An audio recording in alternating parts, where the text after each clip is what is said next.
ಈಗ ಇಂಗ್ಲೀಷಲ್ಲಿ ತುಂಬ ಸಮಸ್ಯೆ ಇರೋ ಒಂದು ಟಾಪಿಕ್ ಅಂತ ಹೇಳಿದ್ರೆ ಸೈಲೆಂಟ್ ಲೆಟರ್ಸ್. ಅಂದರೆ ಇಂಗ್ಲೀಷಲ್ಲಿ ಲೆಟರ್ಸ್ ಯಾಕೆ ಸೈಲೆಂಟ್ ಆಗುತ್ತೆ, ಸೈಲೆಂಟ್ ಅದರ ಉದ್ದೇಶ ಏನು, ಯಾಕೆ ಸೈಲೆಂಟ್ ಮಾಡಬೇಕು, ಸೈಲೆಂಟ್ ಮಾಡೋದ್ರಿಂದ ಏನು ಡಿಫರೆನ್ಸ್, ಏನು ವ್ಯತ್ಯಾಸ ಇರುತ್ತೆ, ಇದೆಲ್ಲ ಇದೆ ಅಲ್ವಾ. ಇದೆಲ್ಲದೂ ನಾವು ತಿಳ್ಕೋಬೇಕು. ಸೊ ಈಗಾಗಲೇ ನಾವು ಒಂದಷ್ಟು ವರ್ಡ್ಸ್ ಆಲ್ಮೋಸ್ಟ್ ಎಲ್ಲ ಸೈಲೆಂಟ್ ಲೆಟರ್ಸ್ ಕವರ್ ಮಾಡಿದ್ವಿ, ಇನ್ನೂ ಸ್ವಲ್ಪ ಸೈಲೆಂಟ್ ಲೆಟರ್ಸ್ ಉಳ್ಕೊಂಡಿದ್ದೇವೆ. ಓಕೆ, ಸೊ ಟಿ ಎಲ್ಲಿ ಪಿ ಆಗಿತ್ತು, ಆರ್ ಆಗಿತ್ತು. ಸೊ ಟಿ ನೋಡೋಣ. ಈಗ ಟಿ ಅಕ್ಷರ ಇಂಗ್ಲೀಷಲ್ಲಿ ಎಲ್ಲಿ ಸೈಲೆಂಟ್ ಆಗುತ್ತೆ. ಓಕೆ, ಸೊ ಟಿ ಅಕ್ಷರ ಒಂದಷ್ಟು ಕಡೆ ಸೈಲೆಂಟ್ ಆಗುತ್ತೆ, ಎಲ್ಲೆಲ್ಲಿ ಸೈಲೆಂಟ್ ಆಗುತ್ತೆ ಅಂತ ನೋಡೋಣ. ಓಕೆ, ಸೊ ಇಲ್ಲಿ ನೋಡಿ, ಬ್ಯಾಲೆ, ರ್ಯಾಪೋ, ಬ್ಯಾಲೆ, ರ್ಯಾಪೋ. ಇಲ್ಲಿ ಆ್ಯಕ್ಚುಲಿ ಆರ್ ಕೂಡ ಸೈಲೆಂಟ್ ಆಗುತ್ತೆ, ಆರ್ ಮತ್ತು ಟಿ ಒಟ್ಟಿಗೆ ಸೈಲೆಂಟ್ ಆಗುತ್ತೆ. ಟಿನೂ ಸೈಲೆಂಟ್ ಆಗುತ್ತೆ, ಆರು ಸೈಲೆಂಟ್ ಆಗುತ್ತೆ. ಓಕೆ, ಸೊ ಬ್ಯಾಲೆ, ಬ್ಯಾಲೆಟ್ ಅಂತ ಹೇಳಲ್ಲ, ಬ್ಯಾಲೈ, ಬ್ಯಾಲೈ ಅಂತ ಹೇಳ್ತೀವಿ. ರ್ಯಾಪೋ, ರ್ಯಾಪೋರ್ಟ್ ಅಂತ ಹೇಳಲ್ಲ, ರ್ಯಾಪೋ. ಓಕೆ, ಆಮೇಲೆ ಬಫೈ, ಬಫೈ, ಬಫೆಟ್ ಅಂತ ಹೇಳಲ್ಲ, ಬಫೈ. ಸೊ ಟಿ ಸೈಲೆಂಟ್, ಇಲ್ಲೂ ಟಿ ಸೈಲೆಂಟ್, ಟಿ ಸೈಲೆಂಟ್. ಆಮೇಲೆ ಇದು ಡೆಬ್ಯೂ ಅಂತ ಹೇಳ್ತೀವಿ, ಡೆಬಟ್ ಅಂತ ಹೇಳಲ್ಲ, ಡೆಬ್ಯೂಟ್ ಅಂತ ಹೇಳಲ್ಲ. So debut.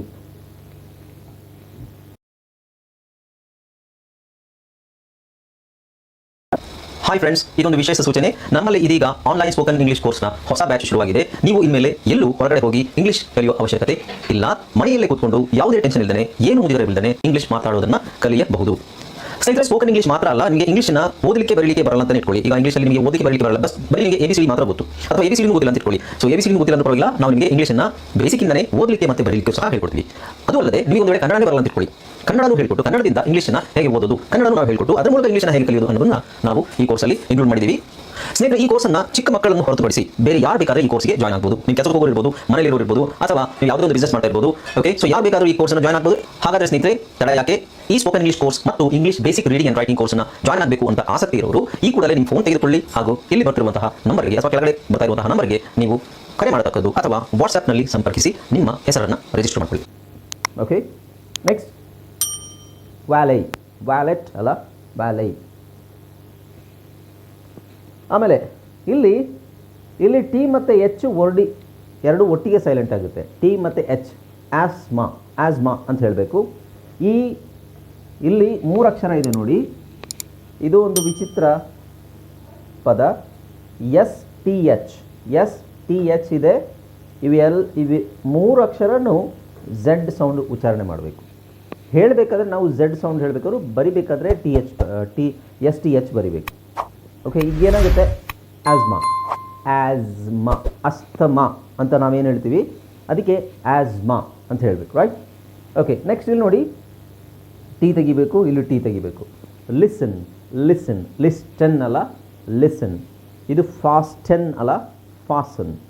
Listen, ಫಾಸನ್. Okay, so ಕನ್ನಡದಲ್ಲಿ ಸ್ಪಷ್ಟವಾಗಿ ನಾನು ಉಚ್ಚಾರಣೆ ಬರ್ತೀನಿ, ಅದೇ ಥರನೇ ನೀವು ಪ್ರಾಕ್ಟೀಸ್ ಮಾಡಬೇಕು. ನೆಕ್ಸ್ಟ್ ಇಲ್ಲಿ ನೋಡಿ, ಸಾಫ್ಟನ್, ಸಾಫ್ಟನ್ ಅಲ್ಲ, ಸಾಫನ್, ಸಾಫನಿಂಗ್. ನೆಕ್ಸ್ಟ್ ಮಾಯ್ಸ್ಟನ್ ಅಲ್ಲ, ಮಾಯ್ಸನ್, ಮಾಯ್ಸನ್. ಆಮೇಲೆ ಇಲ್ಲಿ ನೋಡಿ, ಇಲ್ಲಿ ಟಿ, ಆರ್ ಮತ್ತು ಟಿ ಎರಡೂ ಸೈಲೆಂಟ್ ಆಗಿರುತ್ತೆ. ಇಲ್ಲಿ ಆರ್ ಸೈಲೆಂಟ್ ಆಗಿದೆ ಅಂತ ನಾನು ಇದಕ್ಕಿಂತ ಮುಂಚೆನೇ ಹೇಳಿದೆ ನಿಮಗೆ. ಆರ್ ಮತ್ತು ಟಿ ಎರಡೂ ಸೈಲೆಂಟ್ ಆಗಿದೆ. ಮಾಗಿಜ್, ಮಾಗಿಜ್. ಆಮೇಲೆ ಇಲ್ಲಿ ಎ ಸೌಂಡ್ ಏನಿದೆ ಅದು ಇ ಅಂತ ಹೇಳಬೇಕು, ಮಾಗಿಜ್. ಇದು ನಾನು ಹೇಳಿದ್ದೀನಿ 250 ವಿಚಿತ್ರ ಪದಗಳಲ್ಲಿ ಇದು ಒಂದು. ಓಕೆ, ನಾವು ಆಫನ್, ಆಫನ್ ಇಲ್ಲಿ ಟಿ ಸೈಲೆಂಟ್ ಮಾಡಬೇಕು ಅಂತಿಲ್ಲ. ಆಫನ್ನ 2 ಥರ ಹೇಳ್ತಾರೆ, ಒಂದು ಟಿ ಸೈಲೆಂಟ್ ಮಾಡಿ ಹೇಳ್ತಾರೆ, ಟಿ ಸೈಲೆಂಟ್ ಇಲ್ದೇನೂ ಹೇಳ್ತಾರೆ. ಆಫನ್ ಅಂತ ಹೇಳ್ಬೋದು, ಆಫ್ಟನ್ ಅಂತಲೂ ಹೇಳ್ಬೋದು. ಸೊ ಸೈಲೆಂಟ್ ಮಾಡಿ ಹೇಳೋದೇ ಉತ್ತಮ. ಯಾಕೆ, ಒಂದು ಎಕ್ಸ್ಟ್ರಾ ಅಕ್ಷರನ ಯಾಕೆ ಹೇಳಬೇಕು ನಾವು, ಆಫ್ಟನ್ ಅನ್ನೋದಕ್ಕಿಂತ often is better. Next tsunami, ಸುನಾಮಿಯಲ್ಲಿ ಟಿ ಸೈಲೆಂಟ್ ಆಗಿರುತ್ತೆ. ಆಮೇಲೆ ನೋಡಿ, S T L, S T L E, ಕೊನೆಯಲ್ಲಿ ಎಸ್ ಟಿ ಎಲ್ ಇ ಬಂದರೆ ಈ ಟಿ ಈಸ್ ಆಲ್ವೇಸ್ ಸೈಲೆಂಟ್. ಇಲ್ಲಿ ನೋಡಿ, ಕಾಸಲ್, ವಿಸಲ್, ರೆಸಲ್. ಸೊ ಈ ಥರ ಕೆಲವು ಪ್ಯಾಟ್ರನ್ ಅಷ್ಟೇ ಇದೆ, ಎಲ್ಲದಕ್ಕೂ ನಮಗೆ ಪ್ಯಾಟ್ರನ್ ಸಿಗೋದಿಲ್ಲ. Okay, next U, silent U. Silent U ಇಲ್ಲಿ ನೋಡಿ, ಯು ಇ ಇದೆ, ಈ ಕೊನೆಯಲ್ಲಿ ಬಂದರೆ ಸೈಲೆಂಟ್ ಆಗಿರುತ್ತೆ. ಯೂನೂ ಇದೆ, ನಾವಿಷ್ಟು ಹೇಳಿದ್ರೆ ಸಾಕು. ಕಲೀಗ್, ಕಲೀಗ್, ಜಿಯಲ್ಲಿ ನಿಂತ್ಕೊಳ್ಳುತ್ತೆ ಕೊನೆಯ sound colleague. So colleague U ಅಂತ ಹೇಳೋ ಅವಶ್ಯಕತೆ ಇಲ್ಲ, ಕಲೀಗ್. ಮತ್ತು ಇಲ್ಲಿ ನೋಡಿ ಯು ಸೈಲೆಂಟ್ ಆಗಿರುತ್ತೆ, GARD ಹೇಳಿದ್ರೆ ಸಾಕು, ಗಾಡ್, ಗಾಡ್. ಆಮೇಲೆ ಇಲ್ಲೂ ಯು ಸೈಲೆಂಟ್ ಆಗಿರುತ್ತೆ, ಐ ಸೌಂಡ್ ಮಾತ್ರ ಹೇಳಿದ್ರೆ ಸಾಕು, ಗಿಲ್ಟ್, GILT, ಗಿಲ್ಟ್. ನೆಕ್ಸ್ಟ್ ಇಲ್ಲಿ ಯು ಸೈಲೆಂಟ್ ಆಗುತ್ತೆ, ಎಸ್, ಗೆಸ್, GS, ಗೆಸ್. ಹಾಗೆ ಇಲ್ಲಿ ನೋಡಿ ಇವೆರಡು ಸೈಲೆಂಟು, ಇದರ ಟಂಗ್ ಅಂತ ಹೇಳಬೇಕು. ಬಟ್ ಈ ಅಕ್ಷರ ಹಾಕಿದ್ರೇ ಇದನ್ನು ಟಂಗ್ ಅಂತ ಓದ್ತೀವಿ, ಈ ಅಕ್ಷರ ಹಾಕದೇ ಇದ್ದರೆ TONG, ಟಾಂಗ್ ಆಗುತ್ತೆ. ಓಕೆ. ನೆಕ್ಸ್ಟ್ ಡಯಲಾಗ್, ಇಲ್ಲಿ ಇದರ ಅವಶ್ಯಕತೆ ಇಲ್ಲ, ಡಯಲಾಗ್ ಯು ಅಲ್ಲ, ಡಯಲಾಗ್ ಯು ಮತ್ತು ಇ ಸೈಲೆಂಟ್ ಆಗಿರುತ್ತೆ.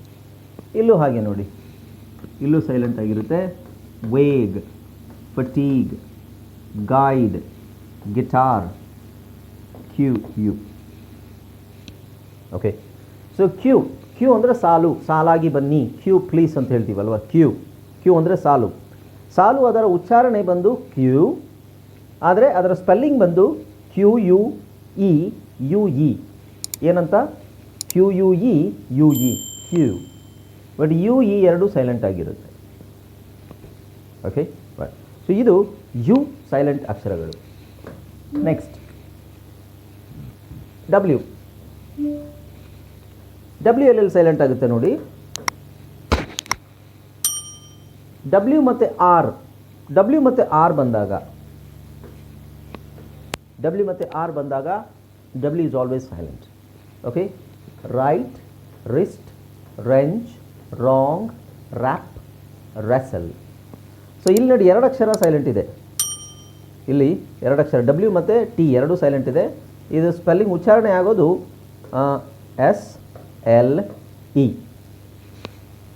RESLE. ಇದು ಕರೆಕ್ಟಾಗಿ ಉಚ್ಚಾರಣೆ ಆಗೋದು ಮಾತ್ರ, ಬರೆಯೋದು ಹೀಗೆ ಬರೀಬೇಕು. Wrestle, T is silent, W silent. ಒಂದೇ ಪದದಲ್ಲಿ ಎರಡು ಅಕ್ಷರ ಸೈಲೆಂಟ್ ಆಗಿರುವಂಥದ್ದು ಒಂದಷ್ಟು ಪದಗಳಿದ್ದಾವೆ. ಓಕೆ. ಸೊ ಅದನ್ನು ಆಮೇಲೆ ನೋಡೋಣ. ರೈಟ್. ನೆಕ್ಸ್ಟ್ ನೋಡಿ ಡಬ್ಲ್ಯೂ ಅಲ್ಲಿ, ಇಲ್ಲಿ ಡಬ್ಲ್ಯೂ ಸೈಲೆಂಟ್ ಆಗಿದೆ, ಎಚ್ ಮಾತ್ರ ಪ್ರೊನೌನ್ಸ್ ಮಾಡ್ತೀವಿ, ಹೂ. ಅದರಲ್ಲೂ ಓನ ಊ ಅಂತ ಹೇಳ್ತೀವಿ, ಹೂ. ಹೂಮ್ ಅಂತ ಹೇಳಲ್ಲ, ಹೂಮ್. ಹೂಸ್ ಅಂತ ಹೇಳಲ್ಲ, ಹೂಸ್. ಅದೇ whoever. Okay. So W ಎಲ್ಲ ಕಡೆ ಡಬ್ಲ್ಯೂ ಸೈಲೆಂಟ್ ಆಗಿರುತ್ತೆ. ಇನ್ನು ನೋಡಿ ಇಲ್ಲೂ ಅಷ್ಟೇ, whole, W silent. Answer, W ಅವಶ್ಯಕತೆ ಇಲ್ಲ ಅಲ್ಲಿ, ಆನ್ಸರ್, ANSER.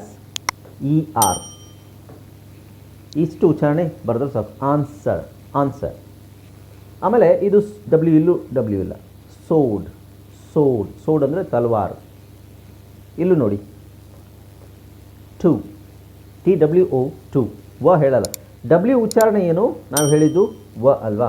ಸೊ ಇಲ್ಲೆಲ್ಲೂ ನಿಮಗೆ ವ ಸೌಂಡ್ ಬರೋದೇ ಇಲ್ಲ, ಆದರೂ ಡಬ್ಲ್ಯೂ ಇದೆ ಇಲ್ಲಿ. ಓಕೆ. ಯಾ. ನೆಕ್ಸ್ಟ್ ನೋಡಿ ಸೈಲೆಂಟ್ ಎಕ್ಸ್ ಬರೋದು ಬಹಳ ಅಪರೂಪ, ಕಾಮನ್ ಆಗಿಲ್ಲ. ಬಟ್ ಹೈ ಲೆವೆಲ್ ಸ್ಟ್ಯಾಂಡರ್ಡ್ ಇಂಗ್ಲೀಷಲ್ಲಿ ಎಲ್ಲ ಇದ್ದಾವೆ, ಒಂದು 3-4 ಪದಗಳಿದ್ದಾವೆ. ಅದೇನು ನೀವು ಕಾಮನ್ನಾಗಿ ಯೂಸ್ ಮಾಡಲ್ಲ ಅದನ್ನು, ಬಟ್ ಗೊತ್ತಿರಲಿ ಅಷ್ಟೇ. ಸೈಲೆಂಟ್ ಎಕ್ಸ್ ಬರುವಂಥ ಪದಗಳು ನೋಡಿ, ಬೋರ್ಡವ್, ಇಲ್ಲಿ ಸೈಲೆಂಟ್ ಎಕ್ಸು ಇಲ್ಲ, ಅವಶ್ಯಕತೆ ಇಲ್ಲ. ಇದು FAUX ಅಂತಿದೆ, ಬಟ್ ಇದನ್ನು ಫೌ ಅಂತ ಹೇಳ್ತಾರೆ. 250 ಪದಗಳಲ್ಲಿ ಈ ಪದಗಳನ್ನು ಸೇರಿಕೊಂಡಿದೆ. ಓಕೆ, ಫೌ. ಆಮೇಲೆ ಇದು ಅಷ್ಟೇ, ಎಕ್ಸ್ ಅವಶ್ಯಕತೆ ಇಲ್ಲ, ರೂ, ROU, ರೂ. ನೆಕ್ಸ್ಟ್ ಇದು ಅಷ್ಟೇ, ಎಕ್ಸ್ ಇಲ್ಲ, SIOU, ಸು, SIOU. ಈ ವರ್ಡ್ಸ್ ಎಲ್ಲ ಕಾಮನ್ ಆಗಿ ಯೂಸ್ ಮಾಡಲ್ಲ ಒಟ್ಟು. ಆದರೆ ಇಂಗ್ಲೀಷಲ್ಲಿದೆ, ಅಂದರೆ ಬೇರೆ ಭಾಷೆಯಿಂದ ಬಂದಿರುವಂಥ ಪದಗಳು ಇಂಗ್ಲೀಷಲ್ಲಿದೆ. ಅದು ನಾನು ಹೇಳಿದ್ನಲ್ಲ ನಿಮಗೆ, 250, ಇದು ನಿಮಗೆ ನೆನಪಲ್ಲಿರಲಿ ಯಾವಾಗಲೂ. 250 ವರ್ಡ್ಸ್ಗಿಂತ ಜಾಸ್ತಿ, ಅಂದರೆ 300 ಒಳಗೆ ಹುಡುಕ್ತಾ ಹೋದರೆ ತುಂಬ ಇದೆ, ಬಟ್ ಕಾಮನ್ ಆಗಿ ಬಳಕೆಯಲ್ಲಿರುವಂಥದ್ದು 250 ವರ್ಡ್ಸು. ವಿಚಿತ್ರ ಪದಗಳಿದ್ದಾವೆ, ಅದರಲ್ಲಿ ಇವು ಹೌದು. ನಾನು ವಿಚಿತ್ರ ಪದ ಅಂತ ಯಾವುದನ್ನು ಹೇಳ್ತೀನಿ ಅಲ್ಲಿ ನೀವು ಸರ್ ಇದು ಫೋನಿಕ್ಸು ಬ್ಲೆಂಡಿಂಗು ಅದು ಹಂಗೆ ಬರಬೇಕಲ್ಲ ಹಿಂಗೆ ಬರಬೇಕಲ್ಲ ನೋ, ಯಾವುದೋ ಆರ್ಗ್ಯುಮೆಂಟ್ ಇಲ್ಲ. ವಿಚಿತ್ರ ಪದಗಳದ್ದು ಪ್ರೊನೌನ್ಸಿಯೇಷನ್ ಹಿಂಗೆ ಅಂತ ಹೇಳಿದ್ರೆ ಹೋ ಹೌದಾ ಹಂಗಾ ಹಾಂ ಅಂತ ಒಪ್ಕೊಂಡು ನಾವು ಅದನ್ನು ಅದೇ ಥರ ಪ್ರಾಕ್ಟೀಸ್ ಮಾಡಬೇಕು. ಅದರಲ್ಲಿ ಫೋನಿಕ್ಸು ಬ್ಲೆಂಡಿಂಗು ಸರ್ ಇದು ಎ ಸೌಂಡ್ ಇಲ್ಲಿ ನೋಡಿ ಐ ಇದೆ, ಐ ಸೌಂಡು ಈ ತಾನೇ, ಇಲ್ಲಿ ಊ ಯಾಕಿದೆ, ಅದು ಯಾವುದು ತಲೆ ಕೆಡಿಸ್ಕೋಬಾರ್ದು. ಇಲ್ಲೇನು ಉಚ್ಚಾರಣೆ ಇದೆ ಕನ್ನಡದಲ್ಲಿ ಅದನ್ನೇ ಪ್ರಾಕ್ಟೀಸ್ ಮಾಡಬೇಕು. Got it?